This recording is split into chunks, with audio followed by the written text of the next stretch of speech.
Hello and welcome. Today we will be discussing psychogenic non-epileptic seizures. Our presentation was created by myself, Blake Roberts, and Kathy Trumpe. What are psychogenic non-epileptic seizures? First, it's important to identify the different types of epileptic seizures.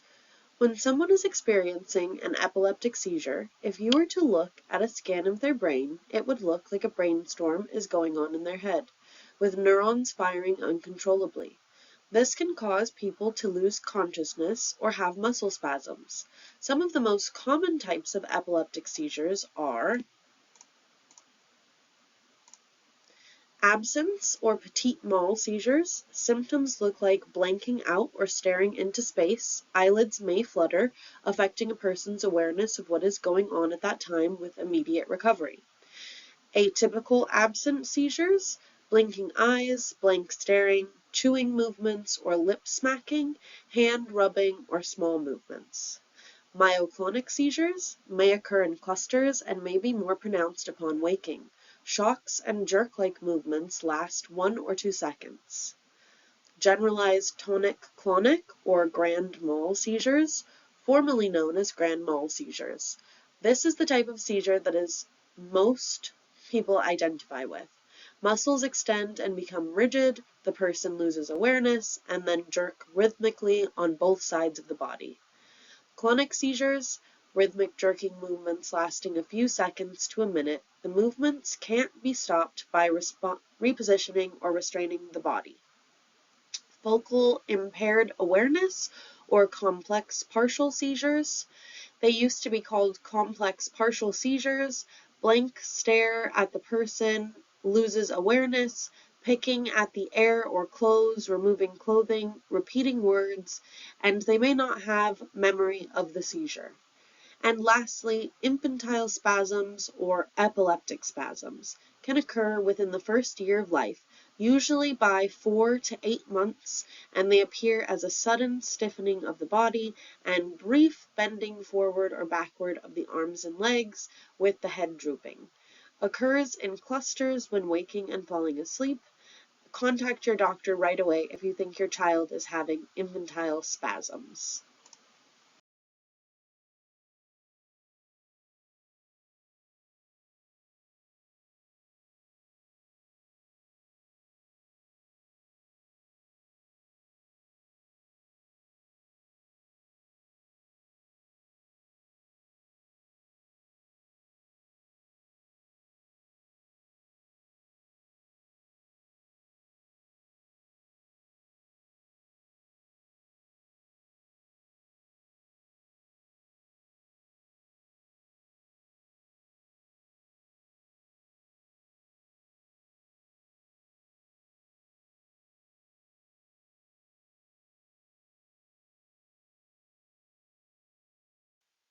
Presenting factors and symptoms, detailing demographics of young women with co-occurring disorders. Psychogenic non-epileptic seizures are generally associated with young women having co-occurring psychiatric disorders, such as anxiety, which is a mental condition characterized by real or perceived threats, typically leading to increased heart rate and muscle tension. Depression, a sense of sadness and loss, stops you from doing normal things. PTSD, post-traumatic stress disorder, a psychiatric disorder that can occur in people who have endured or witnessed a traumatic event or a series of traumatic events that they keep reliving. Traumas, a deeply disturbing experience. Dissociative disorders. This is a mental health issue where the person loses contact between thoughts, memory, feelings, surrounding behavior, and identity. Experiencing a loss of connection and finding it hard to lead an everyday life. Or somatoform disorders. The person can show physical symptoms, but there are no organic findings. There is a link to psychological factors or conflicts and borderline personality type or women who have suffered sexual and physical abuse. PNES is a neuropsychiatric disorder that affects behavior, motor, and sense or sensory systems. Unlike with epilepsy, there is no abnormal brain cell firing associated with PNES. There are questions as to whether PNES seizures are real. They used to be referred to as pseudo-seizures. They are very real to those who are suffering from them. They can happen at any time, at any age, and they have no control over them. They appear to often look like epileptic seizures, and for that reason, they are often misdiagnosed. PNES events are very complex physical reactions to serious psychological stresses. One clinic statistics show 75 to 85% of their female patients had psychogenic non-epileptic seizures. With the research so far, this is definitely looked at as a female-dominant disorder. More studies are needed to find the most effective care. A study of semiological factors, or interpreting signs, between genders with PNES shows some differences in the symptoms. All patients had video monitoring EEG to verify they had PNES. In this study, the absence of facial expressions and crying does not show up with the male patients, but what did was major motor activity. Pelvic thrusts, limbs flung, or violent actions were considered a male way of acting out distress. It was also pointed out that males could be misdiagnosed with epileptic seizures because they do not have most of the same characteristics the females express.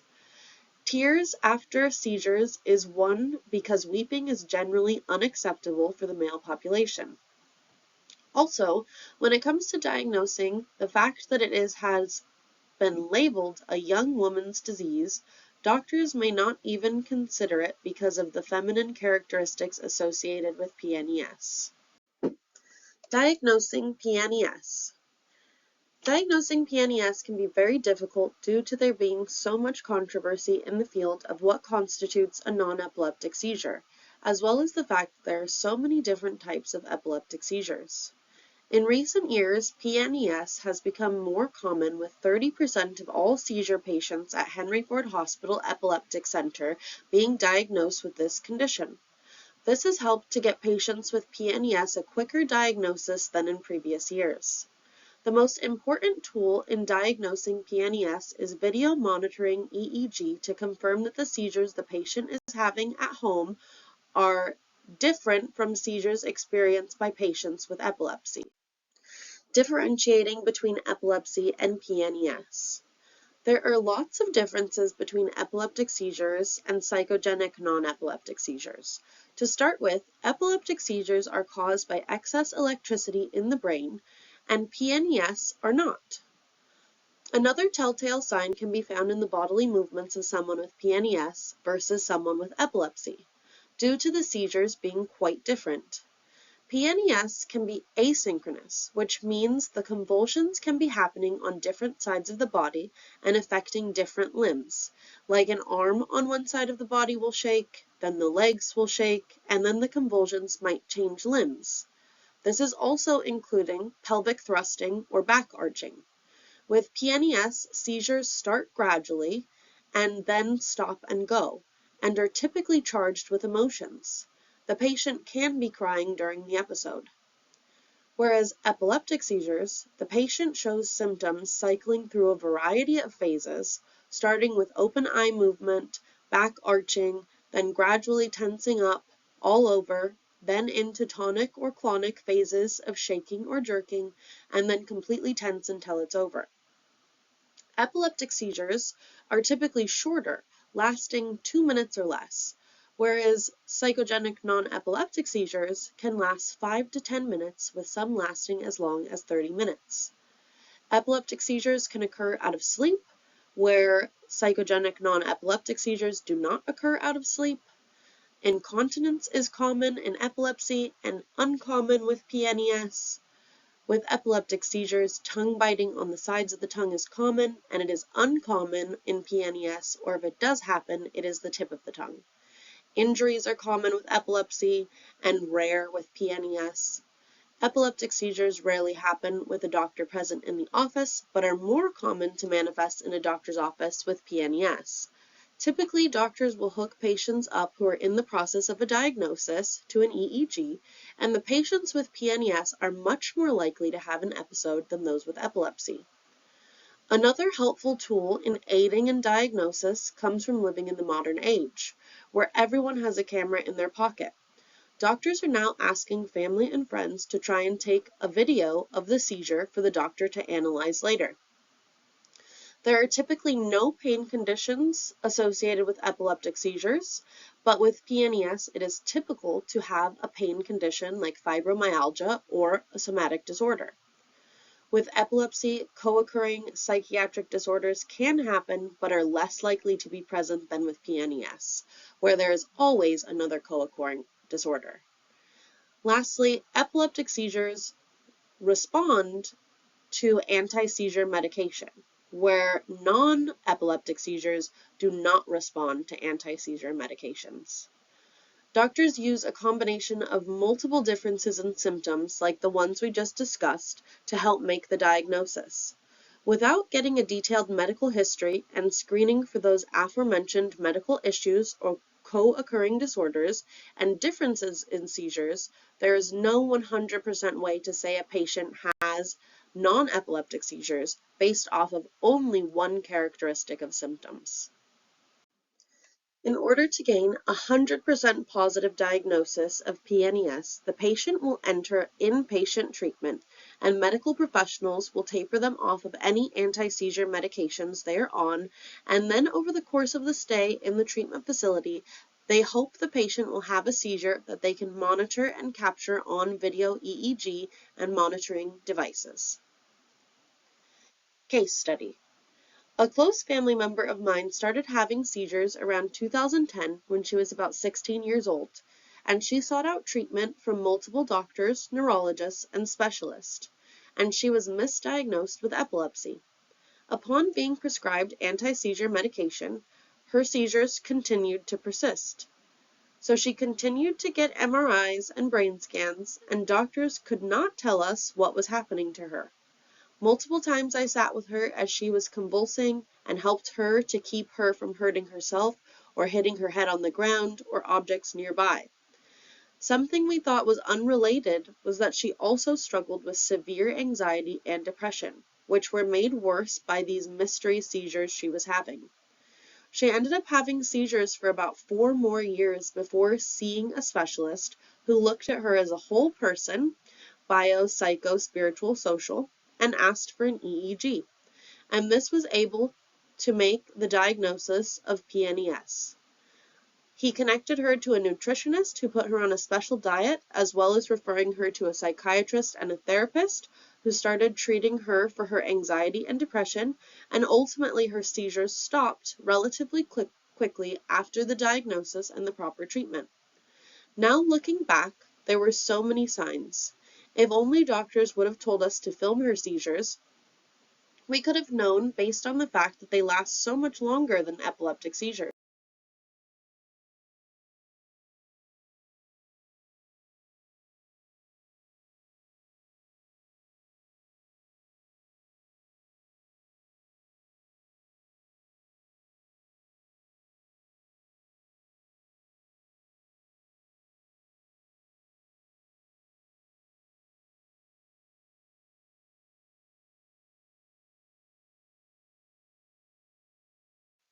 Can PNES be treated?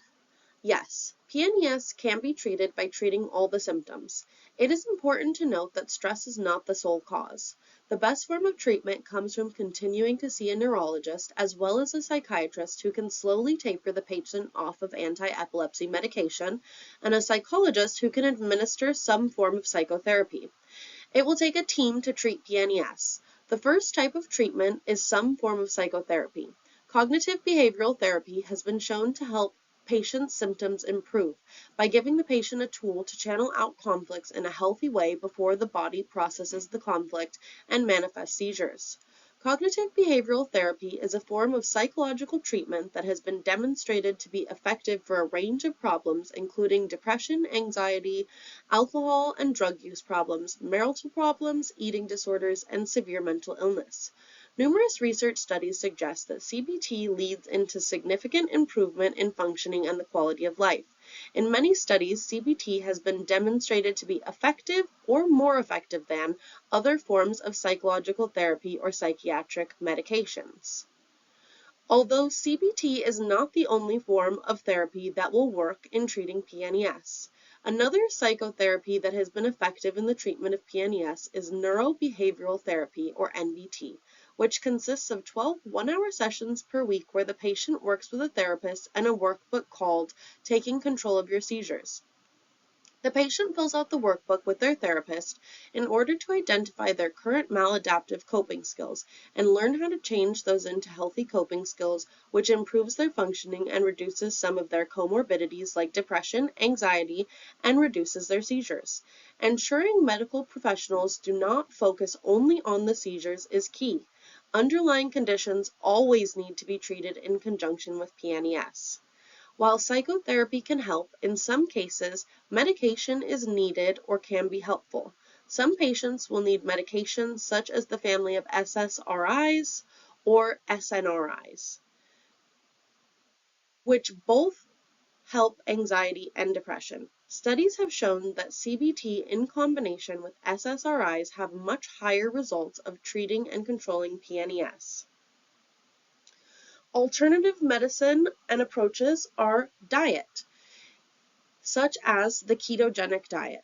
In ancient Rome, people believed that epilepsy was caused by spiritual possession, and they would lock patients in a room and starve them in order to starve the spirits and cure them. And wildly enough, some patients would improve from this treatment. Greek philosophers such as Hippocrates would reference fasting as a treatment for epilepsy, and from there on, as medicine developed, many physicians across the world used intermittent fasting as treatment. But a breakthrough happened in 1921 when Dr. Russell Wilder at the Mayo Clinic discovered that fasting induces a chemical compound in the body called ketones. And these ketones can be produced in the body by modifying the food we eat.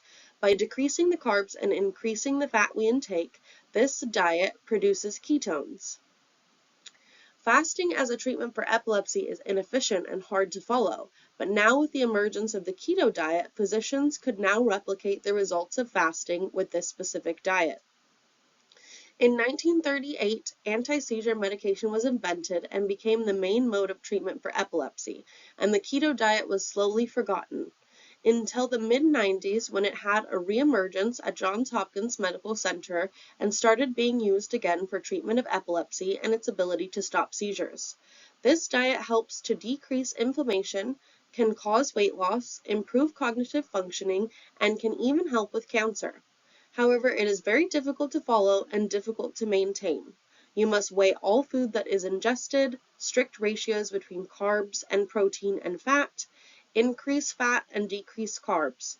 But if someone using this diet for treatment of epilepsy is eating anything that is not within the diet, such as sugar, could cause an imbalance and trigger seizures. So it must be followed strictly for the rest of the patient's life.